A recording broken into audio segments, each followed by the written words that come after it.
እንዲያው እኔ ገንዘቤ መቅኖ አጣ፣ ትዳሬ መቅኖ አጣ፣ ፍቅር አጣው፣ ሰላም አጣው፣ እሰራለሁ አይጠራቀምልኝም፣ ስይዘው እያመለጠ ስሰበስበው እየተበተነ ገንዘቤ ተነነ በነነ እያላችሁ የምትጨነቁ ሰዎች፣ ትዳራችሁ ውስጥ ሰላም ያጣችሁ ሰዎች፣ መደማመጥ የተሳናችሁ ባልና ሚስቶች፣ አሰሪና ሰራተኞች ብቻ በየመስኩ በርና ግቢ የሸፈኑ ብዙ አይታል፣ ብዙ ችግር አለ። ይሄን ለማስወገጃ ብቸኛው መንገዱ መዝሙረ ዳዊት ነው። ደህና መሻችሁ። ብቸኛው እኔ እንደው ዝም ብላችሁ በየአጥማቂው በየካህኑ እንደው እንዲኮነ የአይነ ጥላ የምንትስ ያለ ከምትሰቃዩ ሰው ሳታስቸግሩ ራሳችሁ መፍትሄው እጃችሁ ላይ አለ። የዳዊት መዝሙር ነው መፍትሄው። መፍትሄ ስራይ የሚፈታ በሽታን የሚበትን ችግርን የሚበትን እንባን የሚያብስ ቁስልን የሚፈውስ ስብራትን የሚጠግን ጉድለትን የሚሞላ ምስጋና አለበት፣ አድናቆት አለበት፣ እምነት አለበት። የሌለበት ነገር የለም። መዝሙረ ዳዊት ልመና ከፈለጋችሁ ንጹህ ልመና አለበት። ምስጋና ከፈለጋችሁ ንጹህ ምስጋና አለበት። ታሪክ ከፈለጋችሁ ንጹህ ታሪክ አለበት። መደነቅ ከፈለጋችሁ አድናቆት አለበት። የዳዊት መዝሙር ምዕመናን የሌለው ነገር የለም ነው እያልኳቸው ያለው። ጥንታውያኑ የተዋህዶ ሊቃውንት ልጆቻችሁን ስታስተምሩ ምስጢር መዝሙረ ዳዊት መቅድመ መሐረወሙ ለውሉድክሙ መጽሐፈ ሲራክ ወዳዊት ወሰሎሞን ልጆቻችሁን አፋቸውን በመዝሙረ ዳዊት በመጽሐፍተ ሰሎሞን በመጽሐፈ ሲራክ አፋቸውን እንዲፈቱ አድርጓቸው ይላሉ።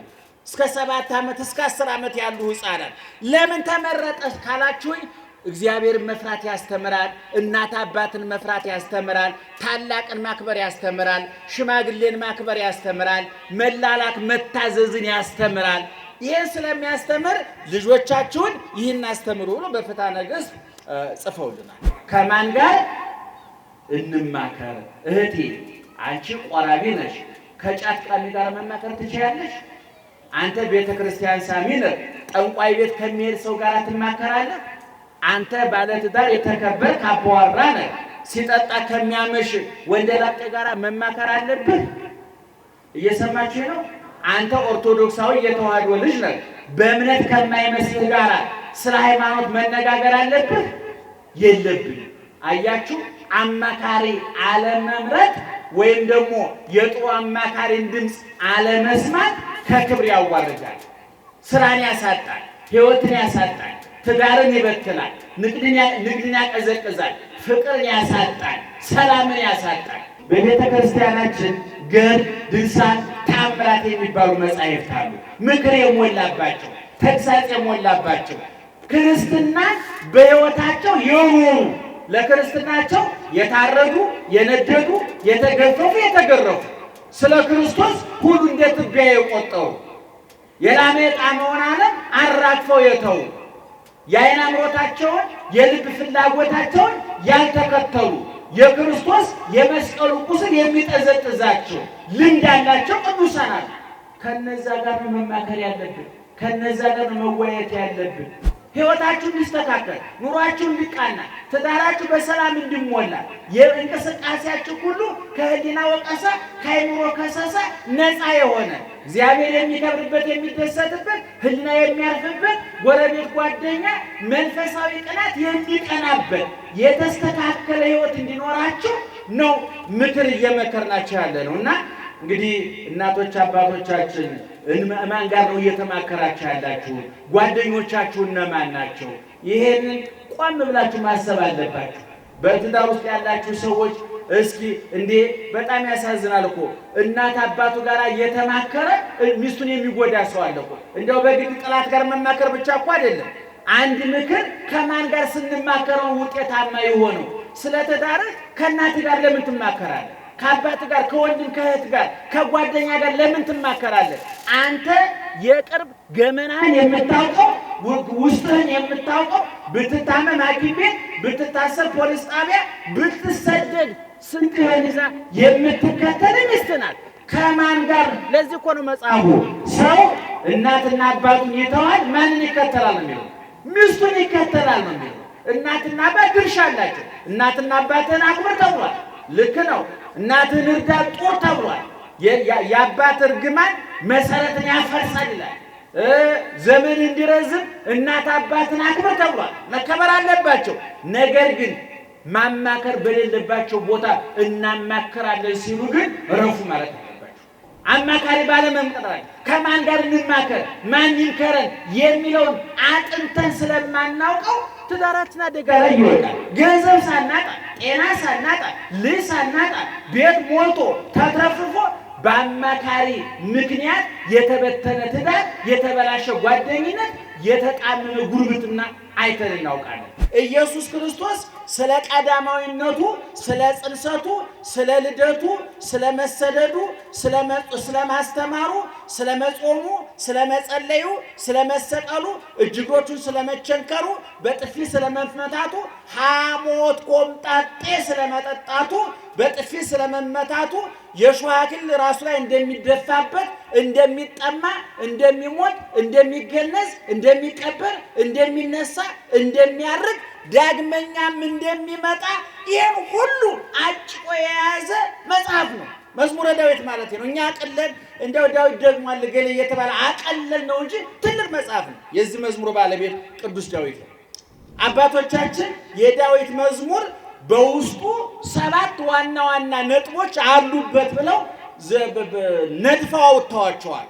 150ው መዝሙር ቢበተንና ቢተነተን በ7 ርዕሶች ይጠቃለላል ብለዋል። አንደኛ ፍቅርን ይሰብካል፣ ሁለተኛ ሃይማኖትን ይሰብካል፣ ሶስተኛ ትህትናን ይሰብካል፣ አራተኛ ተስፋን ይሰብካል፣ አምስተኛ የኃጢአት ይቅርታን ይሰብካል፣ ተአምኖ ኃጣው ኃጢአተኝነትን ማመንን ይሰብካል፣ ስድስተኛ የኃጢአትን ይቅርታ ይሰብካል፣ ሰባተኛ መረዳዳት ዘረውሃ በለለ መረዳዳትን ይሰብካል። ስንት ነገር አልኳችሁ?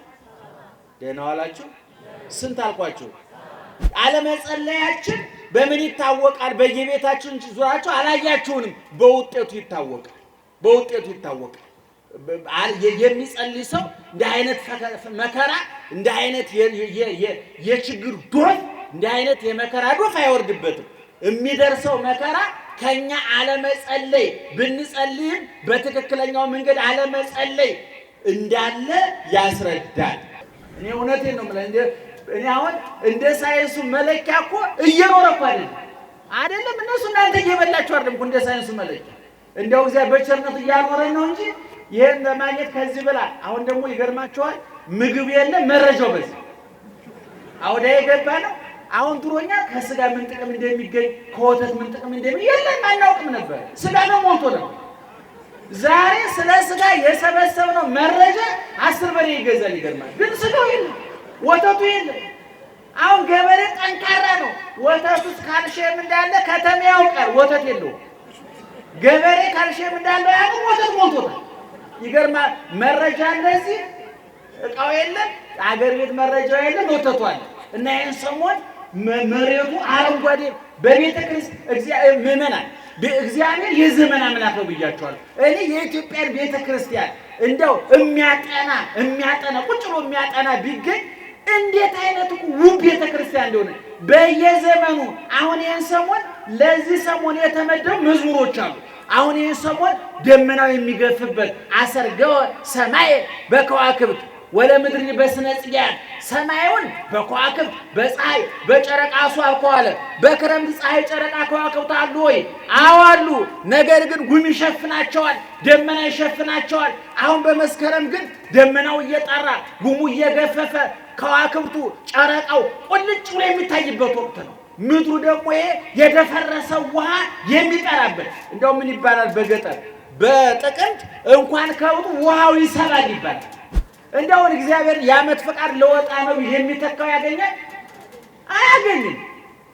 ሰይጣን የዓመት ፈቃድ ቢወጣ የሚተካው ያገኛል? አያገኝም። ሞልተናል እንዴ አለን። እኔ ጃውጣ በራሱ እኔ ሰዎች እንዴ ሰይጣን የሚያስቡ ጉዶች አሉ አይደል?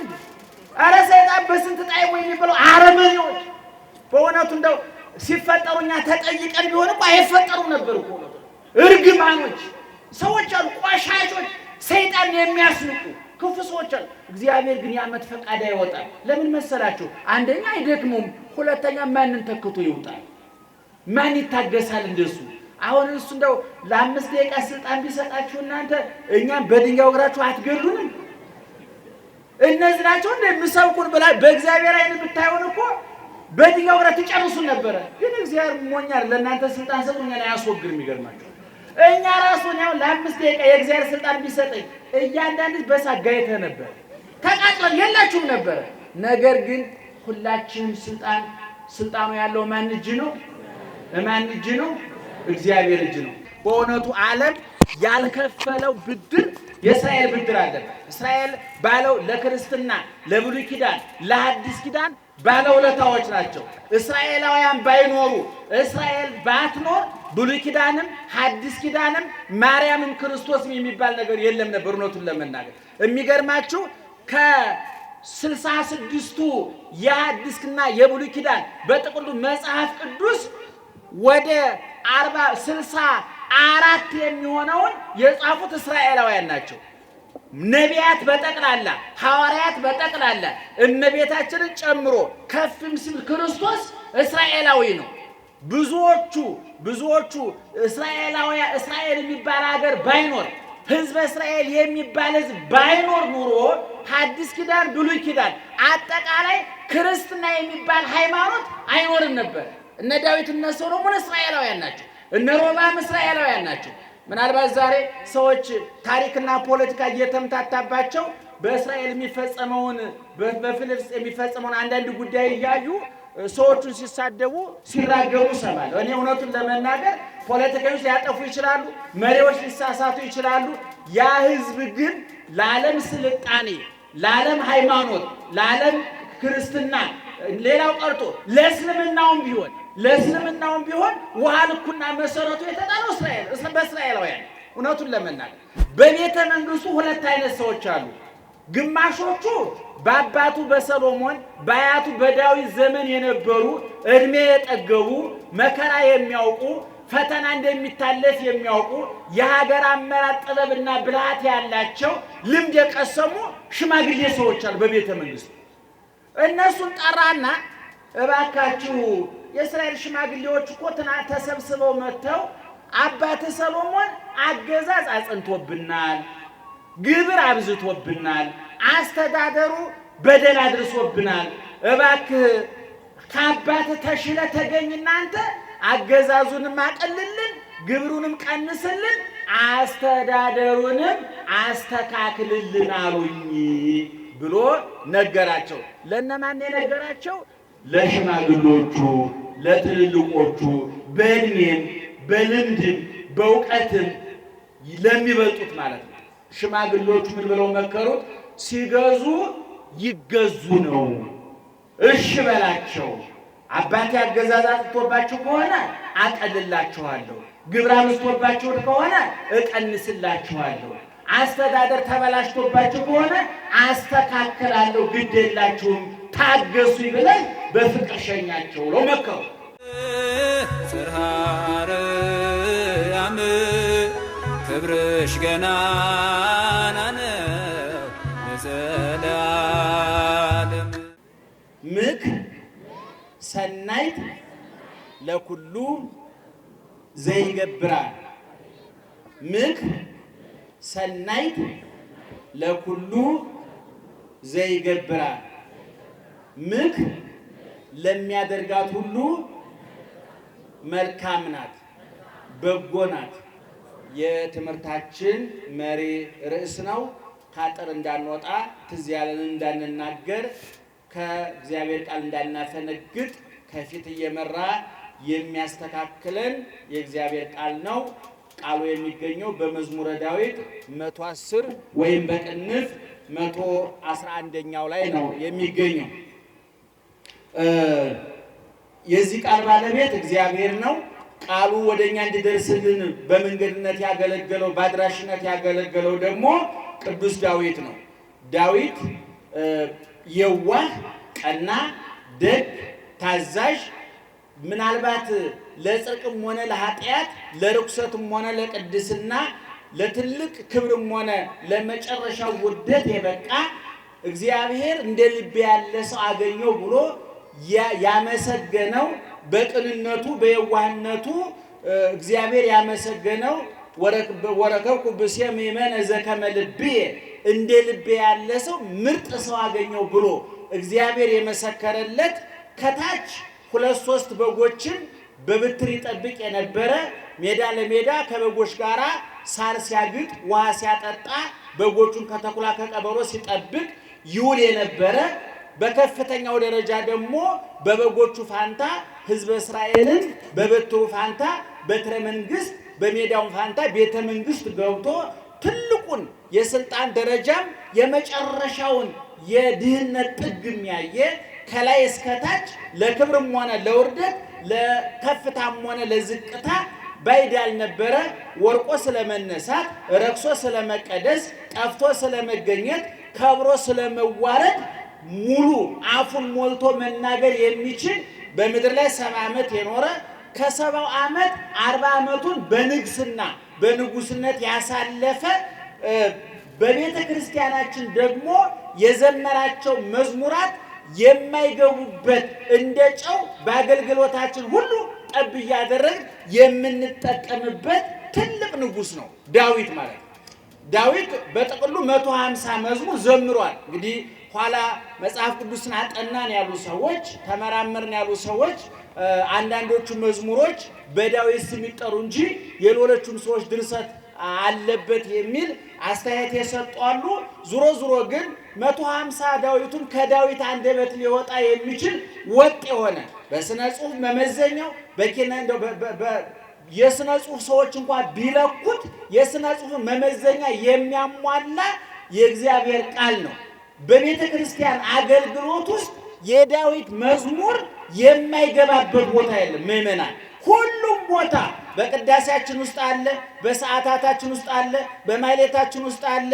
ክርስትና ስንነሳ፣ ስናገባ፣ ስንሞሸር፣ ስንሞት፣ ስንቀበር፣ አግብተን ስንሞሸርም ሙተን ስንቀበርም የምንታጀበው በዳዊት መዝሙር ነው። በ40 በ80 ቀናችን ክርስትና ስንነሳም የምንታጀበው በዳዊት መዝሙር ነው።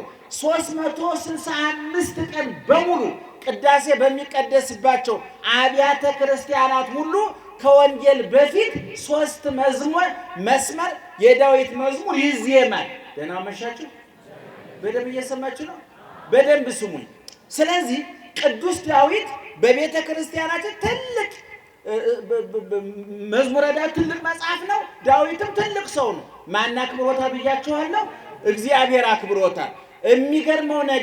የሚገርመው ነገር በ150 የዳዊት መዝሙር ያልተነገረ የሐዲስ ኪዳን ትንቢት የለም። እንደውም የሐዲስ ኪዳን እርሾ፣ የሐዲስ ኪዳን ጽንስ፣ የሐዲስ ኪዳን መነሻ መዝሙረ ዳዊት ነው ይላሉ አባቶቻችን።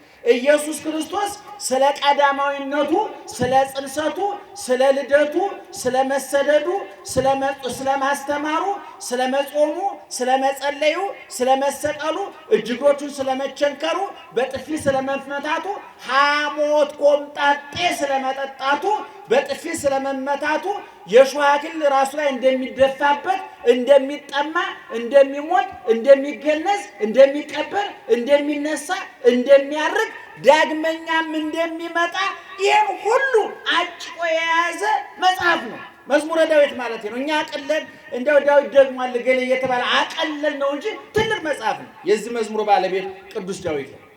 አባቶቻችን የዳዊት መዝሙር በውስጡ 7 ዋና ዋና ነጥቦች አሉበት ብለው ነድፈው አውጥተዋቸዋል። 150 መዝሙር ቢበተንና ቢተነተን በ7 ርዕሶች ይጠቃለላል ብለዋል። አንደኛ ፍቅርን ይሰብካል፣ ሁለተኛ ሃይማኖትን ይሰብካል፣ ሶስተኛ ትህትናን ይሰብካል፣ አራተኛ ተስፋን ይሰብካል፣ አምስተኛ የኃጢአት ይቅርታን ይሰብካል፣ ተአምኖ ኃጣው ኃጢአተኝነትን ማመንን ይሰብካል፣ ስድስተኛ የኃጢአትን ይቅርታ ይሰብካል፣ ሰባተኛ መረዳዳት ዘረውሃ በለለ መረዳዳትን ይሰብካል። ስንት ነገር አልኳችሁ?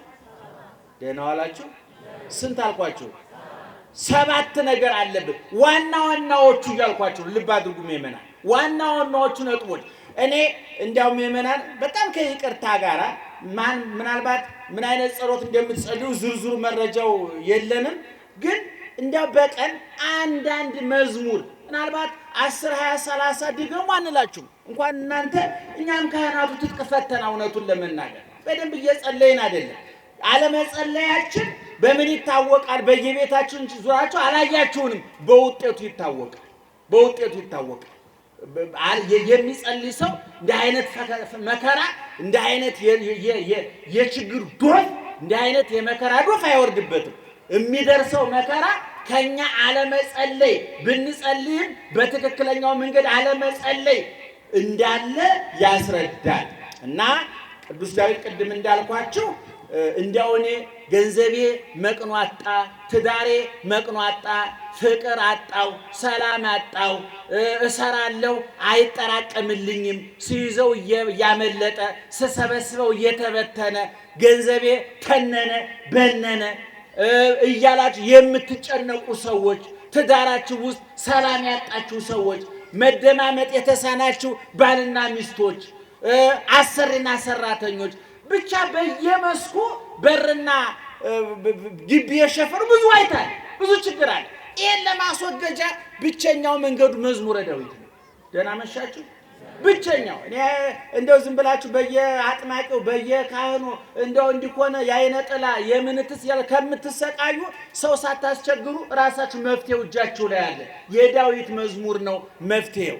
መፍትሄ ስራይ የሚፈታ በሽታን የሚበትን ችግርን የሚበትን እንባን የሚያብስ ቁስልን የሚፈውስ ስብራትን የሚጠግን ጉድለትን የሚሞላ ምስጋና አለበት፣ አድናቆት አለበት፣ እምነት አለበት። የሌለበት ነገር የለም። መዝሙረ ዳዊት ልመና ከፈለጋችሁ ንጹህ ልመና አለበት። ምስጋና ከፈለጋችሁ ንጹህ ምስጋና አለበት። ታሪክ ከፈለጋችሁ ንጹህ ታሪክ አለበት። መደነቅ ከፈለጋችሁ አድናቆት አለበት። የዳዊት መዝሙር ምዕመናን የሌለው ነገር የለም ነው እያልኳቸው ያለው። ስለዚህ መዝሙረ ዳዊትን ኦርቶዶክሳዊ ተዋሕዶ ቤተክርስቲያን በአገልግሎቷ ሁሉ ጣልቃ አስገብታ ትጠቀምበታለች። ቅድም ተናግሬያለሁ። የማይገባበት ቦታ አለ ብያችኋለሁ። ሁሉም ቦታ ይገባል ብያችኋለሁ አይደል? ክርስትና ስንነሳ መዝሙር 50 ወመንፈሰከ ቅዱሰ ይታውጽም ላዕሌ መንፈስ ቅዱስን ላክልኝ የሚል እዛ ላይ አለ። ስንሞትም ግቢ ነፍሴ ውስተ ዕረፍትኪ ነፍሴ ወደ ዕረፍትሽ ግቢ የሚል እንደው ስንቱን ጠቅሼ ስንቱን ተውት። እንደው ራሱን ችሎ 3 4 በጉባኤ የሚሰጥ ትምህርት ነው። እና ዙሮ አሁን ለዚህ ማምሻ እንደው ቀንበብና ወሰን መጠን አድርገን የምንነጋገርበት ከዚህ ከዳዊት መዝሙር ውስጥ አንደኛው ቅድም የጠቀስኩት ምክር ሰናይ ለኩሉ ዘይገብራ ምክር ለሚያደርጋት ለሚፈጽማት እስራኤል ላይ ለሚያውላት መልካም ናት፣ ጠቃሚ ናት ይላል። የሚገርማችሁ ፍትሐ ነገሥት በተባለው የቤተ ክርስቲያናችን የሥርዓት መጽሐፍ ላይ ጥንታውያኑ የተዋሕዶ ሊቃውንት ልጆቻችሁን ስታስተምሩ ምስጢር መዝሙረ ዳዊት መቅድመ መሐረወሙ ለውሉድክሙ መጽሐፈ ሲራክ ወዳዊት ወሰሎሞን ልጆቻችሁን አፋቸውን በመዝሙረ ዳዊት በመጽሐፍተ ሰሎሞን በመጽሐፈ ሲራክ አፋቸውን እንዲፈቱ አድርጓቸው ይላሉ። እስከ 7 ዓመት እስከ 10 ዓመት ያሉ ሕፃናት ለምን ተመረጠ ካላችሁኝ፣ እግዚአብሔርን መፍራት ያስተምራል፣ እናት አባትን መፍራት ያስተምራል፣ ታላቅን ማክበር ያስተምራል፣ ሽማግሌን ማክበር ያስተምራል፣ መላላክ መታዘዝን ያስተምራል።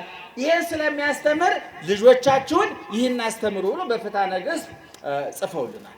እና እንግዲህ ቅድም ወደ ጥቅሱ ስንመጣ ቅዱስ ዳዊት ምክር በጎ ነገር ናት ይላል። እንግዲህ ምእመናን እንደው በዚህ ትምህርት እንድንረዳ የፈለኩት 2 ነገር ነው። አንደኛ ከማን ጋር ነው የምንማከረው? አማካሪዎቻችን እነማን ናቸው? እውነት እኛን ለመምከር የሚመጥኑ ሰዎች እየመከሩን ነው ወይ?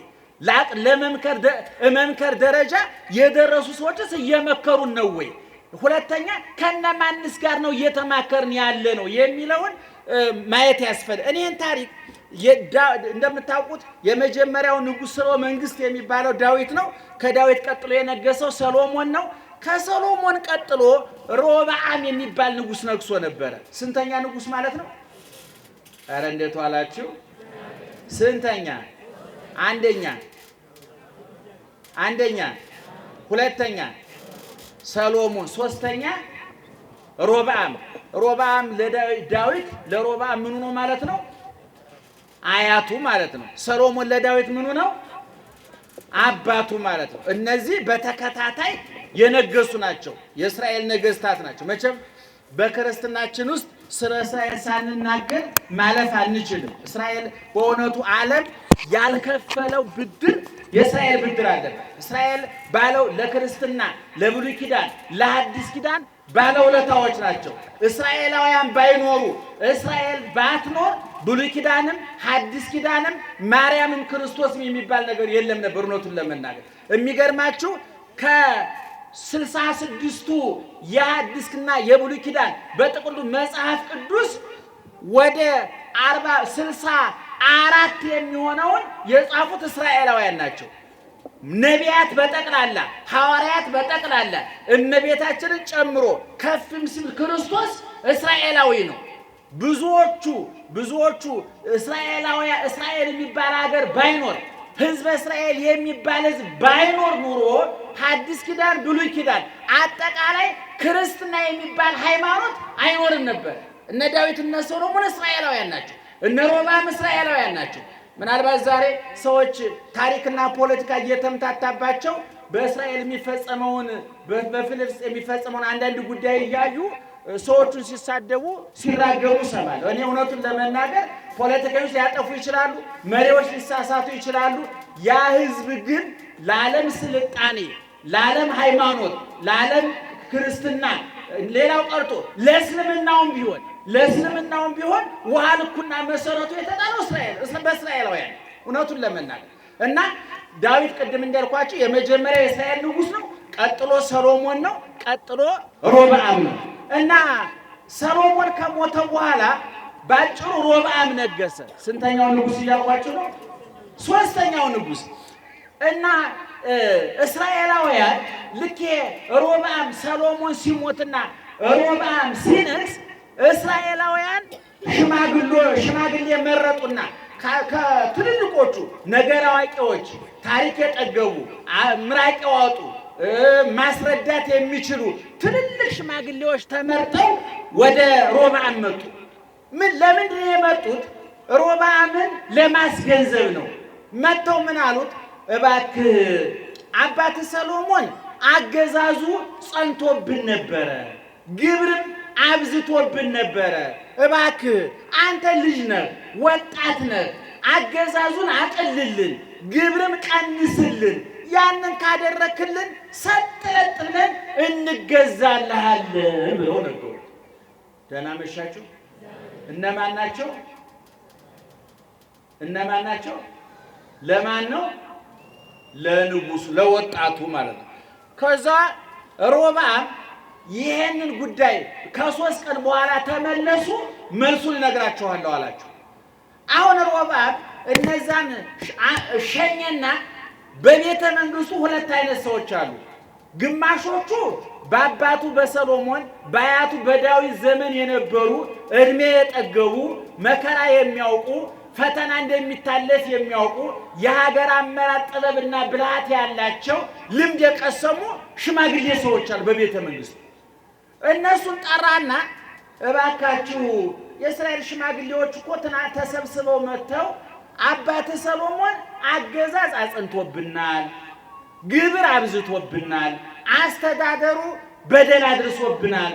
እባክህ ከአባት ተሽለ ተገኝና አንተ አገዛዙንም አቀልልን፣ ግብሩንም ቀንስልን፣ አስተዳደሩንም አስተካክልልን አሉኝ ብሎ ነገራቸው። ለነማን የነገራቸው? ለሽማግሌዎቹ፣ ለትልልቆቹ፣ በእድሜም በልምድም በእውቀትም ለሚበልጡት ማለት ነው። ሽማግሌዎቹ ምን ብለው መከሩት? ሲገዙ ይገዙ ነው። እሺ በላቸው።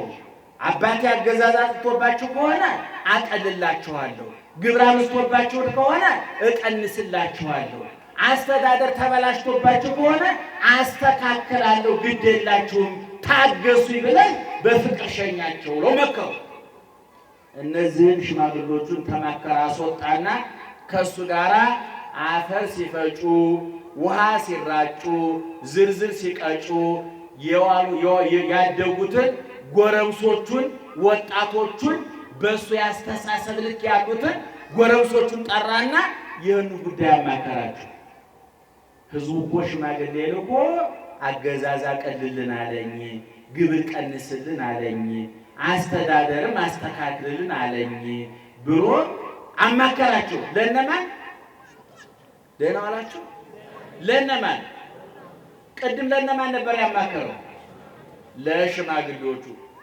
አሁን ወጣቶቹ ምን ይሉታል? እንዴ አንተ ወጣት መሪ ነህ፣ ስልጣን በእጅ ነው፣ ኃይል በእጅ ነው፣ ወታደር በእጅ ነው፣ ሁሉን ነገር ማለት ትችላለህ። ሰጥ ለጥ ብላችሁ ተገዙ። ይቺ ጣቴ ያለ ይታያችኋል። ምንድን ናት ይቺ? ትታያችኋለች። ምንድን ናት ይቺ ጣቴ ያለ? እያሳየ ለእነሱ ይቺ ጣቴ ከአባቴ ወገብ ተወፍራለች። አባቴ በጅራፍ ገርፏችሁ ከሆነ እኔ በጊንጥ በብረት ጅራፍ እገርፋችኋለሁ። ውጡ ብሎ ውጡ እናበራችኋል። ስንት ሰው አማከረ? አቤት! እስኪ አባቴ የትኛው ምክር ነው ጥሩ? እርሶ አቤት! የቱን ቢሰማ ያዋጣው ነበር? ጮክ ብላችሁ ንገሩ። አረ ጮክ በሉ። የእነማንን? የሽማግሌዎቹ። በኋላ እሱ ገና ጎረምሳ ነው፣ ሩጦ አልጠገበም። የጓደኞቹን ሰማ። በኋላ እነዛ የእስራኤል ሰዎች በሶስተኛው ቀን መጡ። በሶስት ቀን ቀጥረኸን ነበር፣ የለመንን ልመና እንዴት አደረክልን ብለው ጠየቁ። ይሄ ጎረምሳው ወጣቱ ከጎረምሶቹ ጋር ተማክሮ ከወጣቶቹ ጋር ተማክሮ ወጣቶቹ ያሉትን ገና ሩጠው ያልጠገቡ ዘለው ያልጠገቡ አይምሯቸው ያልበሰለ በመከራ ያልተፈተኑ በልምድ ያልተፈተኑ ምንም አይነት ልምድ የሌላቸው ጎረምሶች የመከሩትን ምክር ለተከበሩት የእስራኤል ሽማግሌዎች መለሰላቸው። እናንተ ፌዘኞች ናችሁ፣ ቀልደኞች ናችሁ። አባቴ ደግሞ መች ገዛችሁና ምን አይታችሁ ከሱ በበለጠ ሁኔታ ረግጬ ገዛችኋል። ይቺ ጣቴ ከአባቴ ወገን ተወፍራለች። ወጣት ነው ልጅ ነው ብላችሁ ከሆነ እንዳትሞኙ። አባቴ በጅራፍ ገርፏችሁ ከሆነ እኔ በጊንጥ በብረት አለንጋ እገርፋችኋለሁ። ሰጥ ለጥ አድርጌ አንቀጥቅጬ ገዛችኋለሁ። ውጡ አለ። ሰማችሁ? እነዛ ሰዎች ሽማግሌዎቹ አንገታቸውን ደፍተው ወጡ። ወጥተው ግን ወዲያው አልብነ ክፍ ምስለ ወደ እሴይ እቱ ቤተከ እስራኤል፣ እስራኤላዊ ሁሉ ከዛሬ ጀምሮ ከዳዊት ዘር ከሰሎሞን ዘር ከሮብዓም ጋር ምንም አይነት ግንኙነት የለንም። እያንዳንዱ እስራኤል ወደ ቤት ግባ ብለው ህዝቡን ከሮብዓም ገንጥለው ወሰዱ። ዛሬ በሰሜን እስራኤል ባለው 10 ነገድ ተገንጥለው በዚህ የማይረባ አማካሪ ከሌለው ልበ ቢስ ሰው ተለይተው ተገንጥለው የራሳቸው መንግስት አቋቋሙ። ወዲያው የተነገረው ወታደር መርጦ ላከ። የተላኩት ወታደሮች አፈር ዶቄቱ ነው ቀሩ። አስገባሪ ግብር ሰብስቡ ላኳቸው። ግብር እንሰበስባለን ብለው የተላኩት ሰዎች በድንጋይ ተወግረው አጥንታቸው ተከስክሶ ደማቸው ፈሶ ደመከልብ ነው ቀሩ። ከዛች ጊዜ ጀምሮ እስራኤል 2 ቦታ ተሰነጠቀች። ሰሜናዊ እስራኤል ሰማርያን ይዞ የራሱን መንግስት አቋቋመ። ደቡባዊ እስራኤል ኢየሩሳሌምን ይዞ ሮብዓም 2ቱን ነገድ ብቻ ይዞ ቀረ። ይገርማችሁ የሚገርማችሁ ነገር 2ቱ ነገድ ራሱ የቀሩለት በሱ በጎ ስራ አይደለም። እግዚአብሔር ለዳዊት ዘከዘርህ የሚሾም አላጠፋብህም፣ በአንተ ምክንያት ኢየሩሳሌምን እጠብቃታለሁ ብሎ ቃል ገብቶ ስለነበረ እግዚአብሔር በሕይወትና በቁሙ ከሞተው ከሮብዓም ይልቅ በሕይወት ከሌለው ከዳዊት ጋር የገባው ቃል ኪዳን ጠንክሮበት አሸንፎት ሁለቱን ነገር ብቻ ሰጥቶት ኃያሏ እስራኤል ተበታትና ለውጭ ጠላት ተጋልጣ የሰሜኖቹ እነዚህ 10 ነገድ ከውጭ ጠላት ጋር እየተማከሩ ከግብጾች ጋር ከሶሪያዎች ጋር ከፋርሶች ጋር እየተማከሩ ጠላት ይዘው እያመጡ ቤተ መቅደሱን እያዘረፉ ወርቁን ብሩን እያዘረፉ ትልቅ መከራ ደረሰ። ታላቋ እስራኤል ተዳከመች። ህዝቡ እርስ በርሱ ተባላ፣ ተናከሰ፣ ተጨረሰ። ማለት ሰምታችሁኛል? ጥፋቱ የማን ነው? ንገሩኝ። ጥፋቱ የማን ነው? የማን ነው? ምን ነው ስህተቱ? ከማን ጋር መማከሩ?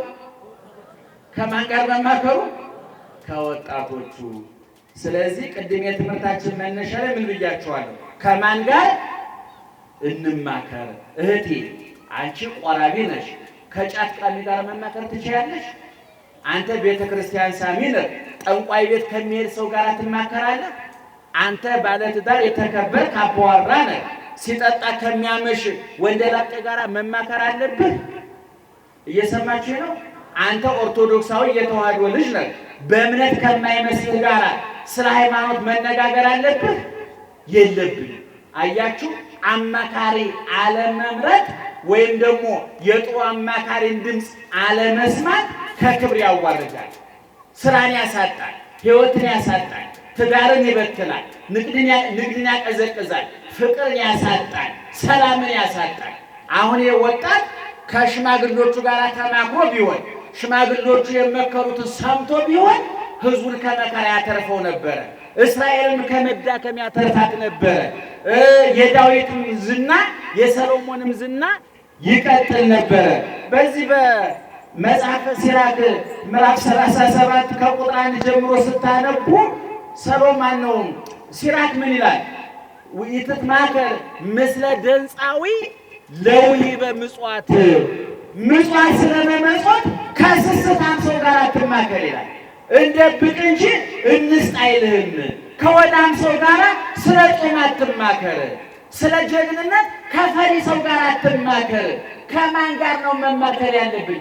አንተ ጫት ከሚቅም፣ ሲጋራ ከሚያጨስ፣ መጠጥ ከሚጠጣ፣ ትዳሩን ከማያከብር ከዝርክርክ ሰው ጋር እየዋልክ ሕይወትን ሊስተካከል አይችልም። አማካሪ ምረጥ። አያችሁ፣ በቤተ ክርስቲያናችን ገድል፣ ድርሳን፣ ታምራት የሚባሉ መጻሕፍት አሉ። ምክር የሞላባቸው፣ ተግሳጽ የሞላባቸው ክርስትናን በሕይወታቸው የኖሩ ለክርስትናቸው የታረዱ፣ የነደዱ፣ የተገፈፉ፣ የተገረፉ ስለ ክርስቶስ ሁሉ እንደ ትቢያ የቆጠሩ የላመ የጣመውን ዓለም አራግፈው የተዉ የዓይን አምሮታቸውን የልብ ፍላጎታቸውን ያልተከተሉ የክርስቶስ የመስቀሉ ቁስል የሚጠዘጥዛቸው ልምድ ያላቸው ቅዱሳን አሉ። ከነዛ ጋር ነው መማከር ያለብን፣ ከነዛ ጋር ነው መወያየት ያለብን። ስለዚህ በዚህ በመጽሐፈ በቅዱስ ጳውሎስ በዚህ በቆሮንቶስ 15:32 ላይ መልካሙን ጠባይ መጥፎ ባልንጀርነት መልካሙን ጠባይ ያጠፋል ይላል። መጥፎ ባልንጀርነት መልካሙን ጠባይ ምን ያደርገዋል? ያጠፋዋል። እንደው እዚህ ውስጥ ያላችሁ ልምድ ያላችሁ እንደው በጓደኞቻችሁ ምክንያት ጫት የለመዳችሁ የላችሁ? በጓደኞቻችሁ ምክንያት ሲጋራ የለመዳችሁ የላችሁ? በጓደኞቻችሁ ምክንያት ውጭ እያመሻችሁ እያደራችሁ እናት አባታችሁ ያሳዘናችሁ የላችሁ? በጎረቤቶችሽ ምክንያት ባልሽን ከጎረቤቶች ምክንያት ሚስትን ያሳዘንክ ሰው የለም? ስለዚህ ከማይመስላችሁ ሰው ጋር አትማከሩ። ከማይመስለን ሰው ጋር በዋልን ቁጥር የሚገጥመን ይሄ ነው። መጻሕፍት የሚመክሩን መጻሕፍት የሚያስተምሩን ይሄ ነው። ለዚህ ነው ቅዱስ ዳዊት ምክር ሰናይ ለሁሉ ዘይገብራል፣ ምክር ለሚፈጽማት ሁሉ ምክር ትጠቅማለች፣ ታገለግላለች። ምክር ማለት በሌላ ቋንቋ እኮ ትምህርት ማለት እኮ ነው። አሁን እኛ እየመከርናችሁ እያስተማርናችሁ እኮ ነው። ሕይወታችሁ እንዲስተካከል፣ ኑሯችሁ እንዲቃና፣ ትዳራችሁ በሰላም እንዲሞላ፣ የእንቅስቃሴያችሁ ሁሉ ከህሊና ወቀሳ ከአእምሮ ከሰሳ ነፃ የሆነ እግዚአብሔር የሚከብርበት የሚደሰትበት ህሊና የሚያርፍበት ጎረቤት ጓደኛ መንፈሳዊ ቅናት የሚቀናበት የተስተካከለ ሕይወት እንዲኖራችሁ ነው ምክር እየመከርናችሁ ያለ ነው። እና እንግዲህ እናቶች አባቶቻችን ማን ጋር ነው እየተማከራችሁ ያላችሁ? ጓደኞቻችሁ እነማን ናቸው? ይሄንን ቆም ብላችሁ ማሰብ አለባችሁ። በትዳር ውስጥ ያላችሁ ሰዎች እስኪ እንዴ በጣም ያሳዝናል እኮ እናት አባቱ ጋር እየተማከረ ሚስቱን የሚጎዳ ሰው አለ እኮ። እንደው በግድ ጠላት ጋር መማከር ብቻ እኮ አይደለም። አንድ ምክር ከማን ጋር ስንማከረው ውጤታማ የሆነው? ስለ ትዳር ከእናት ጋር ለምን ትማከራለህ? ከአባት ጋር ከወንድም ከእህት ጋር ከጓደኛ ጋር ለምን ትማከራለህ? አንተ የቅርብ ገመናህን የምታውቀው ውስጥህን የምታውቀው ብትታመም ሐኪም ቤት ብትታሰር ፖሊስ ጣቢያ ብትሰደድ ስንትህን ይዛ የምትከተል ሚስት ናት።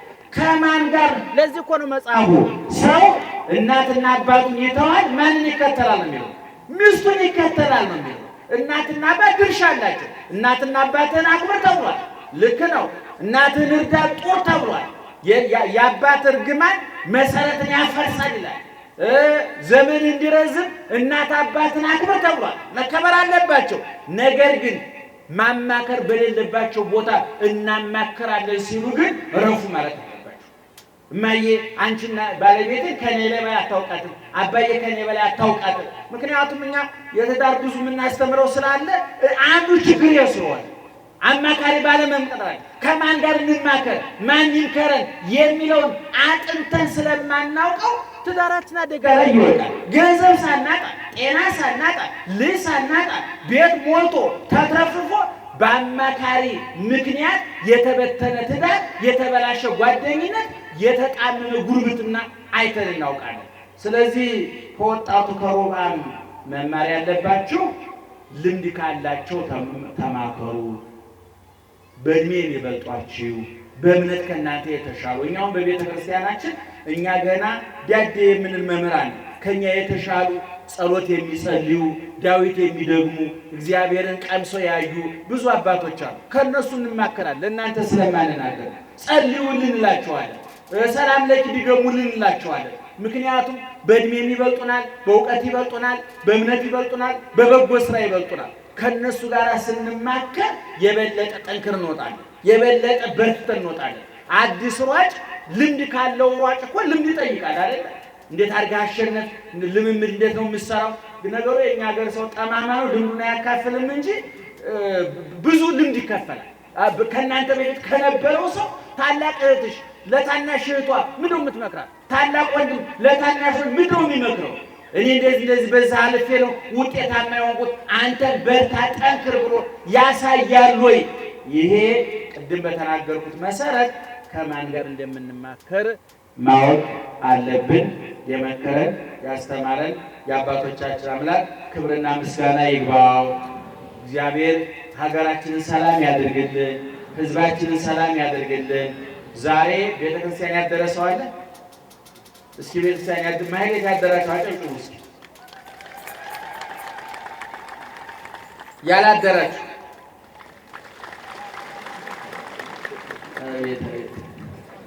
ደግሞ በልብ ሙሉ የምታጨበጭቡት እንደገርማችኋል። ጀግኖች እንደው ይሄ ነው። እኔ በእውነት በዚህ ዘመን እነውን አፍር ሞቶ የሚያሰራ አንዳንድ ሰዎች ተፋተር ብሎ በትልቅ ቀርብ ያወራሉ። ይገርማችኋል። አፍር እንደው አንገት ደፍቶ የሚያስለው ጉዳይ ያሱ አሁን ካደሩት ይልቅ እናንተ ናችሁ ሞት አድርጋችሁ ያጨበጭባችሁ። ጀግና አድርጋችኋል። ደህና መሻችሁ፣ ደህና መሻችሁ። የሚገርማችሁ የጊዜ ባለቤት ማን ነው? እንዲመሽ እንዲነጋ ክረምትና በጋውን የሚያፈራርቅ ማን ነው? እግዚአብሔር። በቤተ ክርስቲያናችን አሁን ይህን ሰሞን ዘመነ ጽጌ ይባላል። የአበባ ወቅት ነው። ምናልባት አዲስ አበባ አይታወቅም እንጂ በገጠር ያደጋችሁ ታውቁታላችሁ። አሁን አተሩ ባቄላው በቆሎው የሚደርስበት ገበሬ ከላይ ውሃ ከታች ውሃ በጭቃ በረሃብ ሲጠበስ ክረምቱን አሳልፎ አሁን እህል ደርሶ አትኩራ ገብስ አይዟቸውና ከአሜሪካ ከመምጣታቸው ኢትዮጵያ ነበራችሁ አይደል? ዱሮ አትኩራ ገብስ ጎመን ባወጣው ነፍስ። ገጠር ያደጋችሁ ሰዎች በሐምሌ እንጀራ በሰፌድ ሲቀር ታስታውሳላችሁ? ጎመኑ ምን ይሆናል? ይቆላል። እንጀራስ እስር ነች፣ አትታይም። እንጀራ የለም። በእውነቱ የኢትዮጵያ ገበሬ እኮ ሰማዕት ነው። እውነቱ ለመናገር እኔ እውነቴን ነው የምልህ። እኔ አሁን እንደ ሳይንሱ መለኪያ እኮ እየኖረ እኮ አይደለም። እነሱ እናንተ እየበላችሁ አይደለም እኮ እንደ ሳይንሱ መለኪያ። እንደው እግዚአብሔር በቸርነቱ እያኖረን ነው እንጂ ይሄን ለማግኘት ከዚህ ብላ። አሁን ደግሞ ይገርማቸዋል፣ ምግብ የለም፣ መረጃው በዚህ አውዳ የገባ ነው። አሁን ድሮኛ ከስጋ ምን ጥቅም እንደሚገኝ ከወተት ምን ጥቅም እንደሚገኝ የለም አናውቅም ነበር። ስጋ ነው ሞልቶ ነበር። ዛሬ ስለ ስጋ የሰበሰብነው መረጃ 10 በሬ ይገዛል። ይገርማል። ግን ስጋው የለም፣ ወተቱ የለም። አሁን ገበሬ ጠንካራ ነው። ወተቱ ካልሽየም እንዳለ ከተማ ያውቃል፣ ወተት የለውም። ገበሬ ካልሽየም እንዳለ ያውቃል፣ ወተት ሞልቶታል። ይገርማል። መረጃ እንደዚህ እቃው የለም፣ አገር ቤት መረጃው የለም፣ ወተቱ አለ። እና ይሄን ሰሞን መሬቱ አረንጓዴ በቤተ ክርስቲያን ምዕመናን እግዚአብሔር የዘመን አምላክ ነው ብያቸዋለሁ። እኔ የኢትዮጵያን ቤተ ክርስቲያን እንደው የሚያጠና ቁጭ ብሎ የሚያጠና ቢገኝ እንዴት አይነት ውብ ቤተ ክርስቲያን እንደሆነ በየዘመኑ። አሁን ይህን ሰሞን ለዚህ ሰሞን የተመደቡ መዝሙሮች አሉ። አሁን ይህን ሰሞን ደመናው የሚገፍበት አሰርገወ ሰማይ በከዋክብት ወለምድር በስነ ጽጌያት፣ ሰማዩን በከዋክብት በፀሐይ በጨረቃ አስዋብከው አለ። በክረምት ፀሐይ ጨረቃ ከዋክብት አሉ ወይ? አዎ አሉ። ነገር ግን ጉም ይሸፍናቸዋል፣ ደመና ይሸፍናቸዋል። አሁን በመስከረም ግን ደመናው እየጠራ ጉሙ እየገፈፈ ከዋክብቱ ጨረቃው ቁልጭ ብሎ የሚታይበት ወቅት ነው። ምድሩ ደግሞ ይሄ የደፈረሰው ውሃ የሚጠራበት። እንደው ምን ይባላል በገጠር በጥቅምት እንኳን ከብቱ ውሃው ይሰባል ይባላል። ደህና ዋላችሁ? አይዟችሁ። የከተማ ውሃ ይሰባል፣ በቧንቧ ነው የሚመጣው። ለዛውም በዝገት ቧንቧ ነው የሚመጣው። እሱ ተውት። ይሄን ገጠር ያለ ውሃው ይሰባል። ኩልል ብሎ ሲታይ ውሃው ራሱ ሲጠጣ ህይወት ነው። ይገርማችሁ። እና አሁን ይሄን ሰሞን የሚዘመረው መዝሙር በቤተ ክርስቲያን አበባውን ሰማዩን በከዋክብት ያስጌጥ፣ ምድሩን በአበባ ያስዋብ። እንዴት አይነት ድንቅ አምላክ ነው ያለህን 24 ሰዓት ስራ የማትፈታ በእውነቱ ምዕመናን። አንድ ጥያቄ ልጠይቃችሁ። እግዚአብሔር የዓመት ፈቃድ ወስዶ ያውቃል? እስኪ ንገሩ። ወስዶ ያውቃል? አቤት። እግዚአብሔር የዓመት ፈቃድ ቢወስድ እኛ እንኖራለን? ሰይጣን ወስዶ ያውቃል? እንደውን እግዚአብሔር የዓመት ፈቃድ ለወጣ ነው የሚተካው ያገኛል? አያገኝም። ሰይጣን የዓመት ፈቃድ ቢወጣ የሚተካው ያገኛል? አያገኝም። ሞልተናል አለን። እኔ ጃውጣ በራሱ እኔ ሰዎች እንደ ሰይጣን የሚያስቡ ጉዶች አሉ አይደል? አረ ሰይጣን በስንት ጣይሞ የሚባለው አረመኔዎች በእውነቱ እንደው ሲፈጠሩኛ ተጠይቀን ቢሆን እኮ አይፈጠሩም ነበር እኮ። እርግማኖች ሰዎች አሉ፣ ቆሻሾች፣ ሰይጣን የሚያስንቁ ክፉ ሰዎች አሉ። እግዚአብሔር ግን የዓመት ፈቃድ አይወጣም። ለምን መሰላችሁ? አንደኛ አይደክሙም፣ ሁለተኛ ማንን ተክቶ ይውጣል? ማን ይታገሳል እንደሱ? አሁን እሱ እንደው ለ5 ደቂቃ ስልጣን ቢሰጣችሁ እናንተ እኛም በድንጋይ ወግራችሁ አትገሉንም? እነዚህ ናቸው እንደሚሰብኩን ብላ በእግዚአብሔር አይን ብታዩን እኮ በድንጋይ ወግራችሁ ጨርሱን ነበረ። ግን እግዚአብሔር ሞኛል። ለእናንተ ስልጣን ሰጡኛል፣ አያስወግድም። ይገርማችሁ። እኛ ራሱን ያው ለ5 ደቂቃ የእግዚአብሔር ስልጣን ቢሰጠኝ እያንዳንዱ በሳት ጋይተህ ነበር፣ ተቃጥለን የላችሁም ነበረ። ነገር ግን ሁላችንም ስልጣኑ ያለው ማን እጅ ነው? ማን እጅ ነው? እግዚአብሔር እጅ ነው። ከዕለታት አንድ ቀን ይላል አባቶቻችን ጴጥሮስ ጌታን በጣም ከመውደዱ ጌታዬ እንደው ለመሆኑ ትተኛለህ ብሎ ጠየቀ ይላሉ አባቶቻችን። እተኛለሁ አልተኛም አላለውም። አንድ ውሃ በዋንጫ በጽዋ ውሃ ሞላና ወይን ሞላና ያዛ ጴጥሮስን ይዞ ቁጭ አለ። ተቀመጠ ተቀመጠ ተቀመጠ ተቀመጠ፣ ሰለቸው። ጴጥሮስ እንቅልፍ ይዞት ልማለና ሲተኛ ጽዋውን ለቆት ለካ ጽዋው ወርቆ ውሃው ፈሷል። ብንን አለ። ጌታዬ ጽዋ ምልጦ ውሃው ፈሰሰ። እኔ እንቅልፍ ቢወስደኝ ኑሮ እንዳንተ ዓለም እንዲሁ ነበረ። አንተ እጅ ያለው አንድ ጽዋ ነው፣ እኔ እጅ ያለው ግን ዓለም ነው አለው ይላል አባቶቻችን። ስለዚህ ምእመናን አሁን ይህን ሰሞን ማሕሌተ ጽጌውን ወደፊት እንተነትንላችኋለን። እያንዳንዷን ቅዱስ ያሬድ ኢትዮጵያዊ ስለሆነ በኢትዮጵያ ደህና ደሩ እንደገና እንደ አዲስ ጀመርኩ። ደህና ደሩ